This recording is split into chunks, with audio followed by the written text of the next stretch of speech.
Bonjour chers amis joueurs, bienvenue à un nouvel épisode de Kickstarter 101. Aujourd'hui, le jeu que je vous présente, c'est un jeu qui présentement est sur Kickstarter pour une deuxième édition, une deuxième réimpression du jeu. Et j'ai l'honneur de vous parler aujourd'hui du jeu Le 7e continent. Au moment où on se tourne, on est en plein milieu de la campagne pour la deuxième édition du 7e continent, comme je vous l'ai déjà mentionné. Fait que vous allez pouvoir avoir une bonne idée si c'est quelque chose qui vous intéresserait, supporter ou non. Je souligne que c'est pas commandité du tout. C'est moi-même qui ai reçu la première édition il y a quelques semaines et j'ai eu la chance de l'essayer. Donc c'est un jeu qui a été conçu par Ludovic Roudy et Bruno Sauter. C'est un jeu édité par Serious Pulp pour 1 à 4 joueurs. C'est un jeu d'exploration de continent un peu à la style le livre dont vous êtes le héros. Vous verrez ça en détail dans quelques instants. Je peux pas vraiment vous dire la durée normale d'une partie. C'est un jeu qui se découpe en différentes séances de jeu. Pas tout à fait pas tout à fait une partie campagne, mais quelque chose qui s'approche à ça. Disons qu'une partie va durer quelque chose comme entre 10 et 20 heures avec une mécanique de sauvegarde pour qu'on puisse évidemment entrecouper cette partie-là en différentes séances. Donc comme à l'habitude, je vous indique comment on place ça, comment ça fonctionne, j'indique les règles et ensuite je finis avec un petit résumé pour vous dire ce que j'en pense. Donc première étape, comme d'habitude dans ce type de jeu-là, chaque joueur va avoir à choisir son personnage. Moi ici, je vais installer une partie à 2 joueurs. Les cartes personnages ressemblent à ceci. Il y a un pouvoir qui est commun. Chaque personnage a le même pouvoir qui est dans le bas de la carte. Puis un pouvoir qui est individualisé pour chaque personnage qui est indiqué dans le haut de la carte. Une fois qu'on a choisi nos personnages, on se débarrasse du reste. Chaque personnage vient aussi avec 5 cartes actions qui sont à son effigie. On va les prendre, on va les mettre de côté pour l'instant. On met ça ensemble puis on met ça de côté pour l'instant.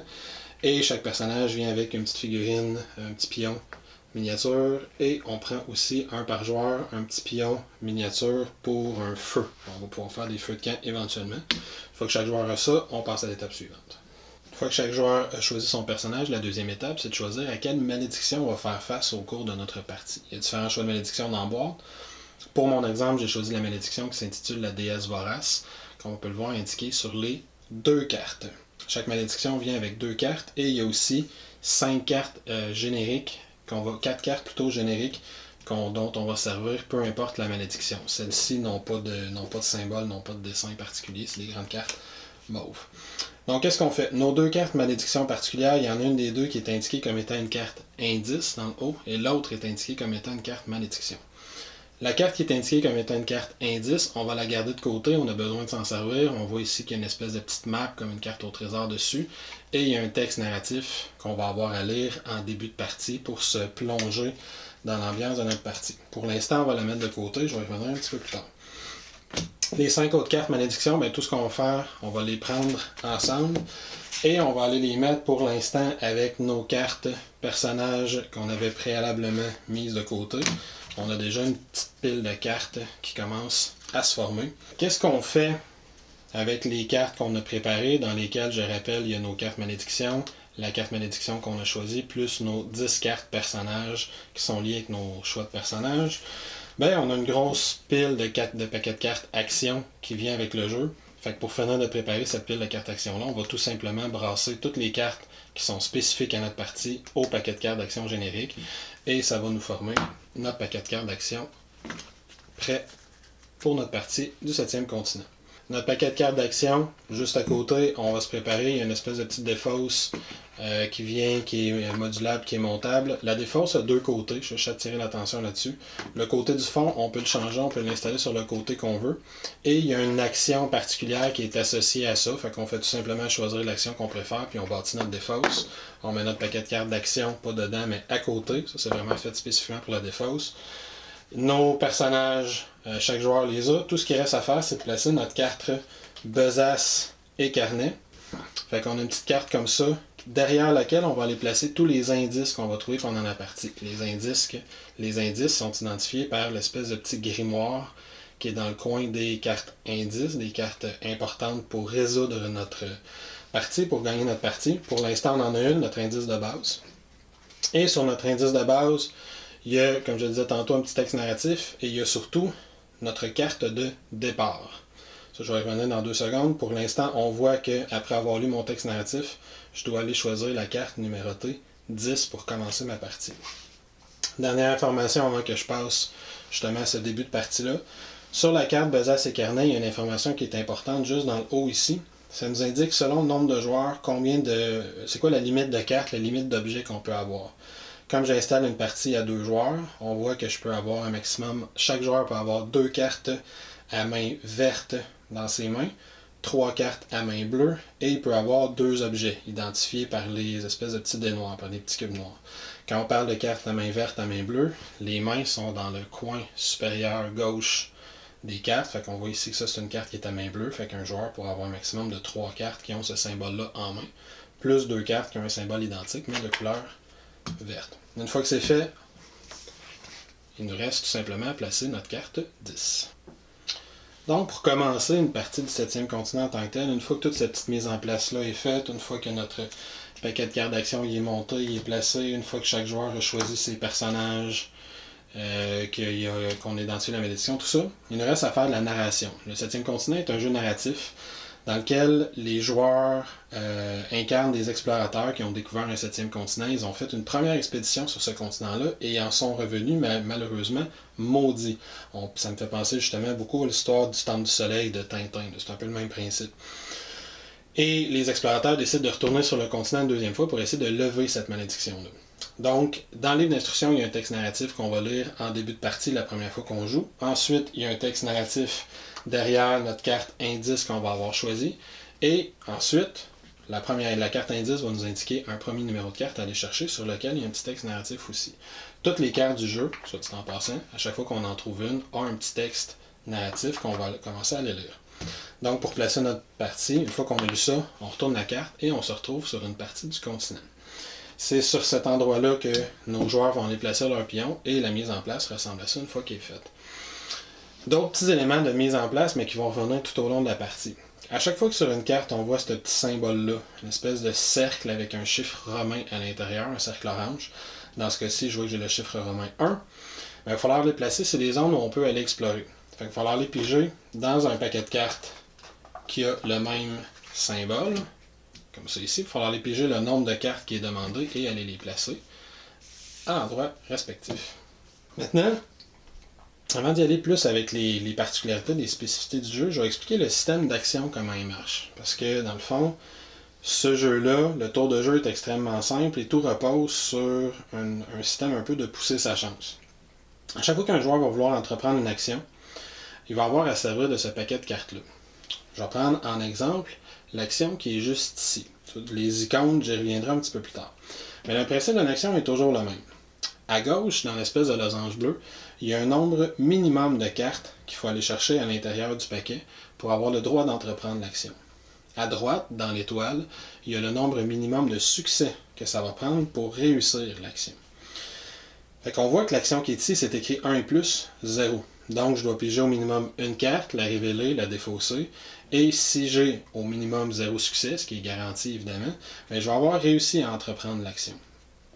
Fait que le principe n'est pas plus compliqué que ça. On prend une carte, je défausse une carte, je la mets de côté, et le nombre d'actions va être indiqué dans la colonne ici qui est juste à gauche. Fait qu'on voit ici que j'ai eu un demi-succès. Le nombre de succès plutôt va être indiqué à gauche. On voit ici que j'ai eu un demi-succès. Des fois, en pigeant différentes cartes, on va pouvoir assembler les étoiles pour former des succès supplémentaires. Fait que si j'avais pigé 2 cartes, j'ai réussi à avoir 2 succès, 2 étoiles complètes. Fait que la partie gauche de chacune des cartes sert juste à indiquer le nombre de succès. En pigeant seulement celle-là, j'ai donc un total de 0 succès. Par contre, ça m'en prenait 0 pour réussir cette action-là, vu que c'était une action facile. À chaque fois qu'on réussit une action, les conséquences sont généralement listées sur la carte qui nous a demandé d'entreprendre cette action-là. Vous avez compris que si j'ai réussi à faire l'action ici, je devrais aller chercher la carte numérotée 005 dans le paquet de cartes du jeu Le 7e continent, puis aller lire cette carte-là et voir qu'est-ce qu'elle m'offre elle aussi comme option. Parfois, quand je vais entreprendre une action, il va y avoir aussi une conséquence qui va être décrite en blanc, une conséquence qui va être décrite en noir. Dans le cas des actions qui sont ici, qui ont juste un numéro, qui sont associées, comme je l'ai dit, si je l'ai, je vais chercher la carte. Si je le rate, je fais juste ne pas aller chercher cette carte-là.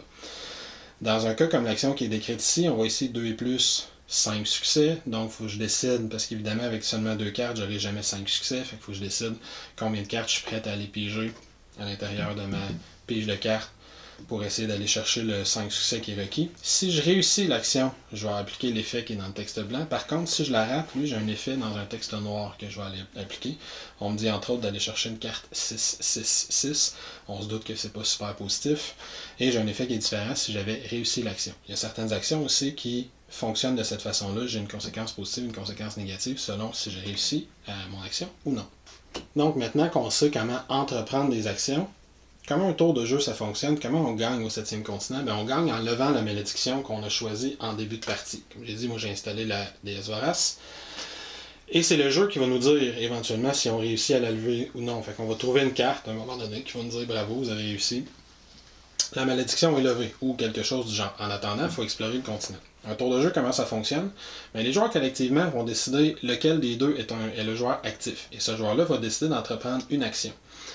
Il peut entreprendre l'action de son choix. Les actions sont généralement identifiées sur la case sur laquelle il se trouve ou sur les cases adjacentes. Par exemple, ici, pour entreprendre l'action dont j'ai déjà parlé, qui doit piger au moins une carte, n'a pas besoin d'aucun succès, il peut aller explorer les zones qui sont adjacentes, les zones où on a placé des espèces de cartes brumeuses. Et chaque carte de l'île a aussi un coût en déplacement. Quitter cet endroit-là va coûter une carte avec 0 succès, peu importe où on veut se rendre sur l'île, tant que je peux tracer un chemin à partir de la carte où je me situe jusqu'à la carte où je vais aller. Donc si j'ai déjà découvert 5-6 cartes différentes de l'île, me déplacer à partir de là, même sur une carte qui serait ici par exemple, ça ne me coûte pas 1 par carte, ça me coûte 1 me rendre directement d'un seul coup jusque là. Le déplacement, c'est pas si peu. Comment ça fonctionne quand on veut explorer une carte? Si par exemple mon joueur qui est ici, on a décidé que c'est lui le joueur actif, il dit j'explore là, on voit que c'est 0, 0, donc il fait tout simplement retourner la carte. Et il va y avoir quelque chose qui va se passer. Dans ce cas-ci, mon sympathique explorateur a découvert un gilet de sauvetage. Comment je sais qu'il a découvert un objet? Il est indiqué avec une résistance dans le coin en haut à gauche qui est représenté par un dé. Quand on trouve des objets comme ça, ces objets-là vont tout simplement aller dans la main du joueur. On se rappelle en début de partie, sur la carte Besace et Carnet, on a la limite d'objets. Moi, je joue une partie à 2 joueurs, donc on peut avoir 2 objets. C'est des petits cubes noirs qui indiquent le nombre d'objets que je peux avoir. Fait que le joueur qui l'a trouvé va aller prendre un dé qui vient avec le jeu. Ici, on a des dés de la version Kickstarter. Il va aller le placer sur la résistance qui est demandée sur l'objet, sur une résistance de 4, puis il va aller placer cette carte-là dans sa main. Les objets, qu'est-ce qu'ils font? Ils vont aider à faire des actions plus tard en cours de partie. Ça, je vais revenir dans une seconde. Fait que pour l'instant, je vais remplacer ça dans ma main. Et comme j'ai réussi l'exploration de ce côté-ci, je vais aller chercher la carte qui est numérotée 0, 0, 7. Comme ça, on va lire le texte qui est dessus et on va la révéler. On voit qu'on commence à avoir une espèce de petit paysage d'île qui commence à se tracer. Sur cette carte-là, je n'ai pas d'autres zones d'exploration, je n'ai pas d'autres cartes à aller piger. Mais on voit que si je décide de m'y déplacer, on n'oublie pas, en dépensant une carte, j'ai différentes actions que je peux aller faire. Je peux aller explorer le nord de l'île, je peux aller observer quelque chose ici. Puis quitter cette zone-là va me coûter aussi une carte. Si j'avais décidé d'explorer plutôt de ce côté-ci, on voit que justement j'ai l'une des cartes vertes dont j'ai parlé. Fait que le joueur va la gagner directement dans sa main. Il y a une limite aussi du nombre de cartes vertes qu'il peut avoir en main. Et il va aller chercher sa carte 009, on lit le texte, on révèle. Et cette carte-ci, on voit que j'ai d'autres zones d'exploration. Donc immédiatement, quand je vais placer cette carte-là en jeu, sur ces 2 endroits-là ici, on va aller piger des nouvelles cartes d'exploration qui ont le même numéro pour montrer les prochaines zones où on peut aller explorer le continent. Il y a aussi un paquet d'autres actions différentes qu'on peut faire sur cette zone-là. Chaque endroit où il y a le numéro bleu avec une étoile dorée à côté représente une action différente qu'on peut faire. Une autre action qu'on peut faire aussi, c'est de construire des objets. Parfois, on va avoir des cartes en main qui ressemblent à ceci, qui sont des cartes idées. Je vais expliquer dans un instant comment on peut obtenir des cartes idées. À la place de faire une action d'un endroit sur lequel je me situe, je peux, si je veux, construire un objet duquel j'ai l'idée. Fait que moi, j'ai pensé à faire un piège assommoir qui va me donner des bonus plus tard en partie. Et la difficulté pour construire l'objet va être tout simplement indiquée dans le haut de la carte. Fait qu'on voit ici que pour faire cette action-là, j'ai besoin de piger un minimum de 3 cartes et d'avoir 0 succès. Donc, c'est juste de dépenser du temps. C'est pas quelque chose qui est difficile à faire. Par contre, on voit aussi que sur les cartes objets, des fois, j'ai des bonus de ressources. On voit sur cette carte-là que si j'ai accès à du bambou, je vais pouvoir piger une carte de moins. Si j'ai accès à une espèce de pierre noire, du silex peut-être, ça va me prendre 2 cartes de moins. Et on voit que la case sur laquelle je me situe, j'ai du silex qui est disponible. Donc, si le personnage qui entreprend cette action-là se trouve sur une case où la ressource est disponible, il va pouvoir faire l'action plus facilement en pigeant une seule carte. Si jamais il avait accès à du silex et du bambou, il pourrait réaliser cette action-là sans piger aucune carte, donc sans dépenser aucune énergie. Comment fait-on pour obtenir ces cartes idées? C'est en entreprenant des actions. Chaque fois qu'un joueur va faire une action, peu importe le nombre de cartes qui est pigé, si par exemple je décide d'entreprendre cette action-là, je vais donc piger une carte que je vais défausser, le joueur actif va pouvoir garder l'une des cartes qui a été pigée comme idée et va défausser toutes les autres.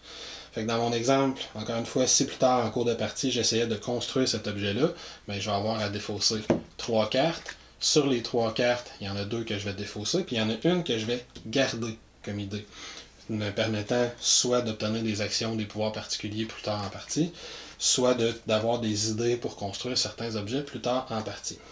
Je précise, comme je l'ai dit tantôt, peu importe si on trouve un objet à partir d'une carte d'exploration ou qu'on le construise, on a toujours la résistance de base de l'objet qui est juste ici dans le coin qu'on va identifier avec un dé.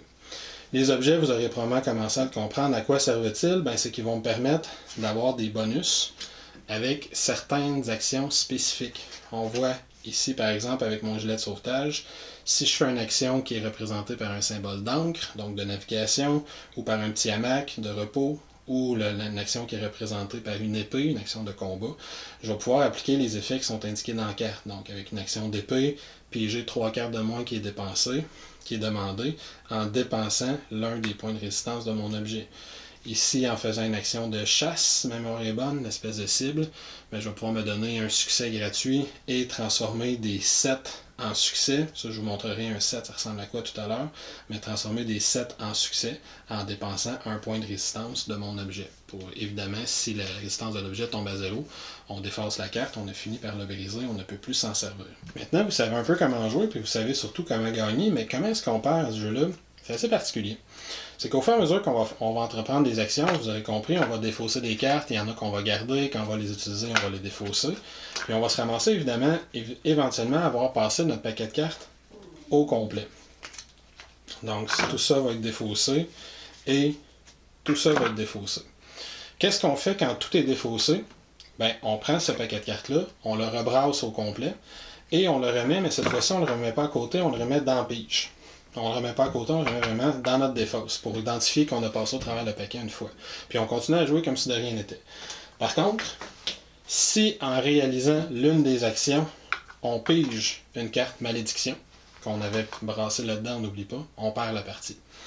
Je répète, si ma pige est ici et en réalisant mes actions, je ne fais que défausser une carte malédiction et une autre carte, quoi que ce soit, il n'y a aucun problème. Par contre, si j'ai passé au travers le paquet de cartes au complet, on rebrasse notre défausse, on met ça ici, et si en réalisant une action, après avoir passé le paquet de cartes au complet une fois, on révèle au moins une carte malédiction, c'est comme ça que notre énergie vitale nous indique qu'on a perdu la partie, tout le monde perd, on recommence du début, puis ça peut arriver après plusieurs heures de jeu. Donc la gestion de cette pile de cartes-là est extrêmement importante. Maintenant, je vais prendre le temps de préciser certaines règles particulières du jeu. Premièrement, la construction des objets, je l'ai déjà dit, on peut entreprendre une action pour construire un objet. Si on le fait, on va prendre un dé pour indiquer la résistance de l'objet, ce qui va nous permettre d'aller chercher des bonus quand on va entreprendre des actions qui sont dans le bas en dépensant un point de résistance de l'objet. Mais on peut également renforcer des objets.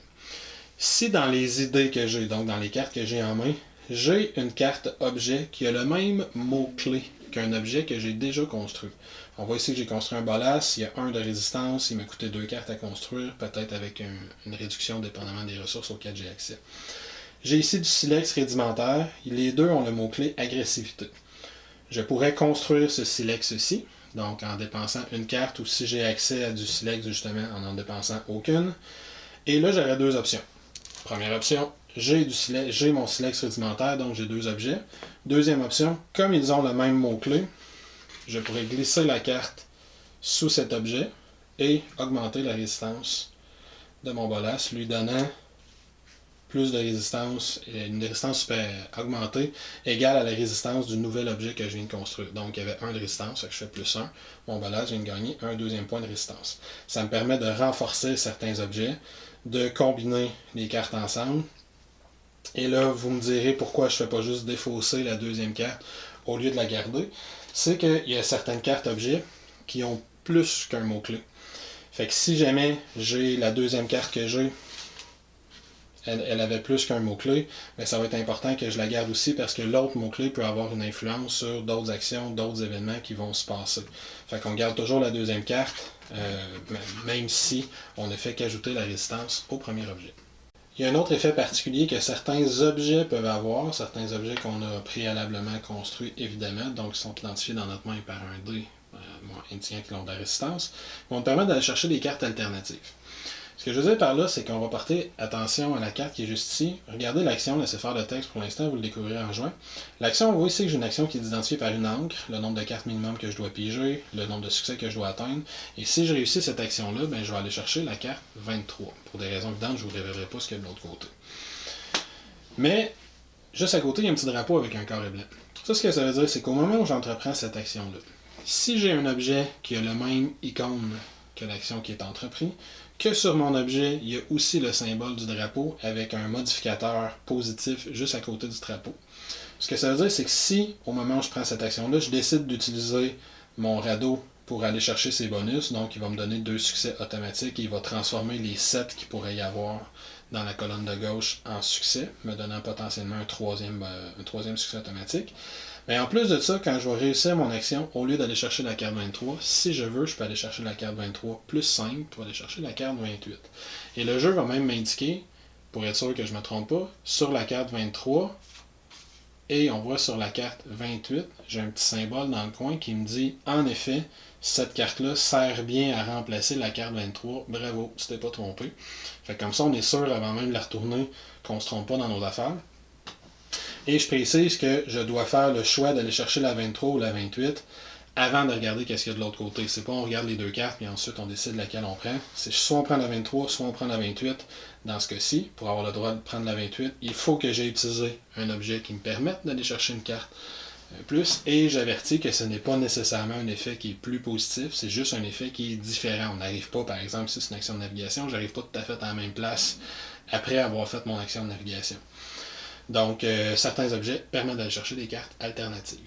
Autre élément important, puis vous comprendrez une fois que je l'ai expliqué que je ne le vous montrerai pas, je vais juste vous dire que ça existe.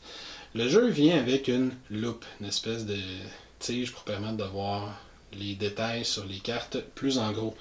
Pourquoi, me direz-vous? Parce qu'il y a des choses de cachées sur les cartes par moment. Si vous avez déjà joué à Unlock ou Exit, vous comprendrez de quoi je veux parler.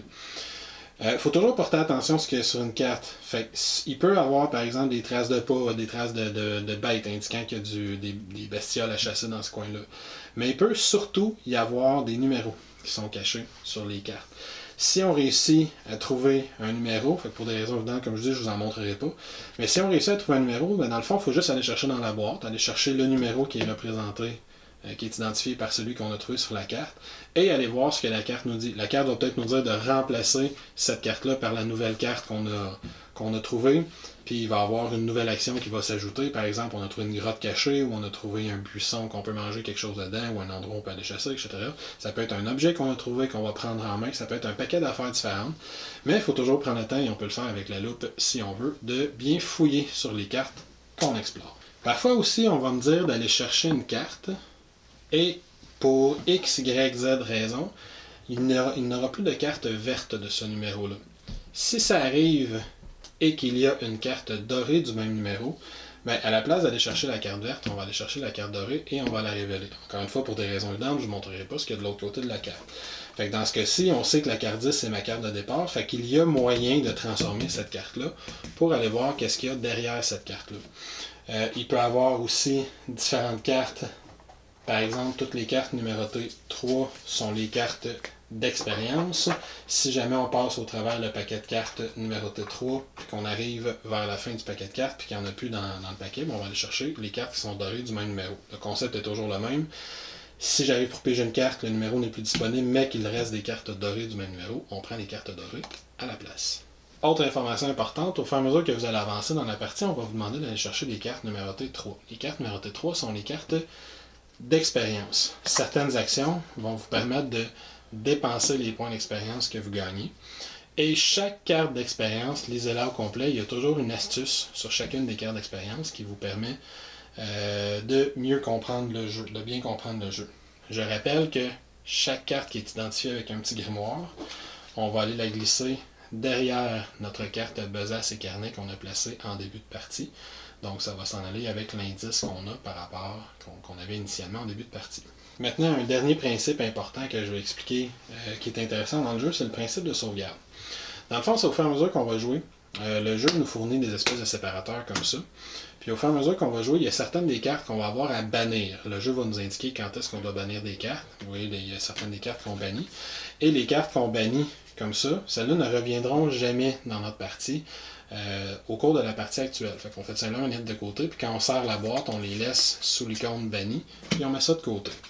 Toutes les autres cartes qu'on utilise dans une partie, ça par exemple, c'est toutes les cartes qu'on a sorties pendant une séance de jeu, incluant les différentes cartes d'exploration qu'on a faites. On va les mettre dans le passé. Le passé, c'est qu'à chaque fois qu'on va recommencer une nouvelle session, toutes les cartes qui sont dans le passé, on va aller les ranger dans la boîte à l'endroit où elles sont censées aller. Donc toutes les cartes d'exploration de niveau 1, on va les mettre avec les paquets de niveau 1. Les cartes numérotées, on va tout simplement les remettre à leur endroit dans la boîte. Et fait que le passé va se vider au début de chaque séance. Comment on termine une séance? Ben, on sauvegarde notre partie. Pour sauvegarder une partie, première chose qu'on fait, la seule carte d'île qu'on garde, c'est la carte où tous les personnages se trouvent actuellement. Donc pour sauvegarder une partie, tous les personnages doivent se regrouper sur la même tuile et dire « on sauvegarde ». Vous aurez compris que la prochaine fois qu'on va commencer à jouer, on va tout simplement placer cette carte-là, on va aller placer une carte exploration ici, puis on va recommencer à explorer le continent à partir du point où on était rendu. Sous notre carte besace et carnet, je vais essayer de ne rien vous révéler, on place évidemment toutes les cartes qui ont l'icône grimoire, qu'on garde de côté, qui sont soit des indices, soit de l'expérience, soit de l'information qu'on a été apprendre à propos de ce fameux 7e continent. On met ça en dessous de notre carte où on est rendu. Chaque personnage va mettre sous son personnage les différentes cartes d'idées qu'il a ramassées, les différents états qu'il a, qui sont représentés par des cartes rouges, si on est empoisonné, blessé, ensanglanté, etc., etc. On va avoir des cartes qui vont nous le représenter. Et très ingénieusement, le jeu nous fournit des espèces de cartes qui vont nous aider à rappeler les différents objets qu'on a construits sont présentement à combien de résistance. Donc ce personnage-là a un masque d'oiseau qui est à 3 de résistance. Il a aussi à 4 de résistance un pied de biche qui a été construit. Ensuite, le personnage suivant fait la même chose. Et derrière, on a une carte pour nous rappeler combien de cartes restent dans notre deck d'action. Une autre carte pour nous rappeler qu'est-ce qui a été défaussé jusqu'à maintenant. Fait que ça prend à peu près un gros 45 secondes sauvegarder une partie. Et ça prend à peu près 3 minutes la replacer pour commencer une nouvelle partie. Ce qui est le plus long à faire, c'est d'aller remettre toutes les cartes à leur endroit dans le passé. Fait qu'on peut très bien le faire entre 2 séances de jeu pour se sauver un petit peu de temps. Finalement, le 7e continent, qu'est-ce que j'en pense? Vous l'aurez peut-être remarqué pendant que j'en parlais, c'est un jeu qu'évidemment j'ai beaucoup aimé. Premièrement, au niveau des illustrations, c'est un travail exceptionnel qui a été fait. Sur chacune des cartes, il y a un paquet d'informations, puis au fur et à mesure qu'on explore l'île et qu'on avance dans l'île, on se rend compte que tous les choix de design qui ont été faits sur les cartes, c'est pas nécessairement juste des choix esthétiques. On peut se rendre compte qu'il y a un type de buisson qui est un peu partout sur l'île, puis éventuellement trouver une carte qui nous fait réaliser que c'est un buisson qui est comestible puis qu'on peut manger les fruits qui sont à l'intérieur. Fait que là, on commence à revenir en arrière en réalisant que chaque buisson qui a été dessiné sur les cartes, c'était pas juste un choix esthétique, il y avait un choix pratique à l'intérieur du jeu. Il peut y avoir des dessins de traces de pas d'animaux, comme je l'ai dit, qui indiquent la présence de gibier. Il peut y avoir des numéros qui sont cachés. Il y a un design extraordinaire qui a été fait sur chacune des cartes. Puis je précise, parce que c'est rare aussi, que c'est l'un des concepteurs du jeu qui est aussi illustrateur pour le jeu. Fait que c'est Ludovic Roudy qui a fait toutes les illustrations pour le jeu. Fait que c'est un travail colossal. Il y a des milliers, il y a 1,3 millier de cartes, 1300 cartes dans le jeu.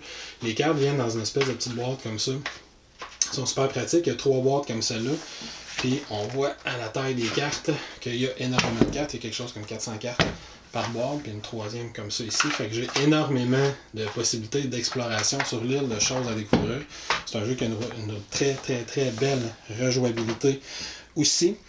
C'est un jeu qui est extrêmement original dans sa façon de fonctionner. C'est littéralement une version jeu de société des livres dont vous êtes les héros qui étaient très très très populaires quand j'étais adolescent et qui ne le sont plus tellement aujourd'hui. Fait que c'est littéralement, on prend un risque pour aller quelque part, on réussit l'action qui est associée, on flippe une carte pour voir qu'est-ce qui s'est passé une fois qu'on est rendu, puis la carte nous donne des nouvelles options d'exploration qui sont un peu partout. Les cartes d'exploration brumeuses, les cartes qui sont avec des chiffres romains sur un cercle orange, ajoutent aussi une part de variabilité, là, quelque chose d'aléatoire dans notre exploration. Fait que même si je sauvegarde ma partie, donc je reset en quelque sorte tout ce qui s'est fait avant, puis que je retourne sur mes pas parce que je me rappelle que j'ai vu des traces de pas plus à l'est sur le continent, ben les cartes d'exploration que je vais avoir à retraverser ne seront pas les mêmes. Fait que même pour refaire le même chemin, il va y avoir un petit peu de variation au cours de la même séance, ce qui est très intéressant. Le principe de sauvegarde aussi fait que toutes les cartes qui sont dans le passé, on les rebrasse à l'intérieur de nos boîtes, on va les replacer. Fait que, comme je l'ai dit, ça reset des éléments. Il peut y avoir du gibier qu'on a été chassé, qui réapparaît une fois qu'on sauvegarde la partie, fait que ça va nous permettre d'aller le rechasser une autre fois. C'est un jeu qui est d'exploration autant au niveau de l'exploration physique du continent que d'exploration au niveau des mécaniques puis des règles. Il y a un petit plateau qui vient comme ça, qui détaille toutes les actions qu'on peut faire. Il y a 35 choix d'actions dans le jeu, mais ils sont représentés par des icônes, fait qu'on n'a pas besoin de les savoir par cœur. Quand on les croise, on s'associe, on regarde ce petit plateau-là, fait que ça nous permet de les comprendre, puis on regarde sur les objets qu'on a, quelle action qu'on peut avoir des bonus. Super intéressant. Le petit aide-mémoire est super pratique. À peu près toutes les actions ont des petits icônes particuliers, genre cette action-là peut se faire en équipe, cette action-là doit se faire, tout le monde participe, cette action-là doit se faire seul, etc. Il y a des petites particularités que je n'ai pas précisées, mais ce petit plateau-là nous rappelle toutes ces particularités-là, fait qu'on a juste à le garder pas loin. C'est super facile d'y faire référence. Fait qu'on a un vrai sentiment d'exploration qui est absolument génial, qui est super super bien réussi. Son seul défaut principal, vous l'aurez peut-être deviné en regardant, c'est si vous avez dans votre groupe de joueurs ce qu'on appelle un joueur alpha, un alpha gamer. Étant donné qu'il n'y a pas vraiment de tour de jeu, on décide qui est le joueur actif parmi tous les joueurs qui jouent. Ce joueur-là prend une action, les autres peuvent l'aider s'ils veulent. Puis ensuite, on décide encore une fois qui est le joueur actif. Ça peut être le même joueur qui joue ad vitam aeternam. Fait qu'un alpha gamer a vraiment une belle opportunité devant lui de dire toi tu t'en vas là, toi tu fais ça, toi tu fais ci, toi tu piges une carte, toi tu donnes cette carte-là à lui, puis ainsi de suite. Ce qui peut être désagréable. Par contre, c'est impossible de calculer d'avance quel est le meilleur choix d'action, la meilleure voie à prendre. On ne sait pas où on s'en va, on explore, on est sur un continent qu'on ne connaît pas, puis on l'explore. Fait que l'alpha gamer n'aura pas beaucoup d'arguments pour dire que c'est ça le meilleur choix qui est à faire présentement. Il peut avoir une question de statistique, là, le nombre de cartes qu'on pige pour réussir notre action. Si on a un alpha gamer autour de la table, ça se peut qu'ils disent pige 4 cartes, pige 3 cartes, utilise ton objet, pige 2 cartes, etc. Ça peut être désagréable. C'est un jeu qui n'a pas de mécanique pour atténuer cet effet-là. Fait que ça, si vous avez ça dans votre groupe de joueurs, ça peut être dérangeant, mais c'est vraiment la seule chose. À part ça, c'est un jeu qui frôle la perfection, qui est très très très intéressant, mais il faut savoir dans quoi qu'on s'embarque. Les 2-3 premières heures de jeu, on a l'impression qu'on explore autant les règles qu'on explore le jeu. C'est un jeu d'exploration dans tous les sens du terme. C'est un jeu mystérieux, on ne sait pas trop où on s'en va, on ne sait pas comment on va faire pour régénérer nos cartes en début de partie, parce que vous l'avez deviné, avec 50 cartes, seulement si on en flippe 3 cartes à chacune des actions qu'on fait, on passe au travers dans le temps de le dire.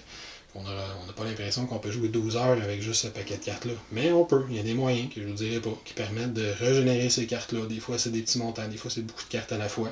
Fait qu'il faut les trouver, puis on sait pas comment faire au début. Au début, on sait même pas comment utiliser ces cartes d'expérience. Je vous dis qu'il y a des astuces dessus, mais ils peuvent servir à d'autres choses qu'on découvre au fur et à mesure que le jeu avance. Fait que ces mécaniques-là sont hyper intéressantes. C'est un jeu hyper original, que je recommande beaucoup, beaucoup. Il est dispendieux, par contre. C'est pas un facteur qui atténue le plaisir du jeu, c'est un jeu qui est dispendieux.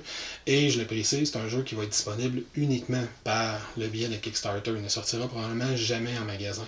Donc présentement, la campagne est live, elle est active.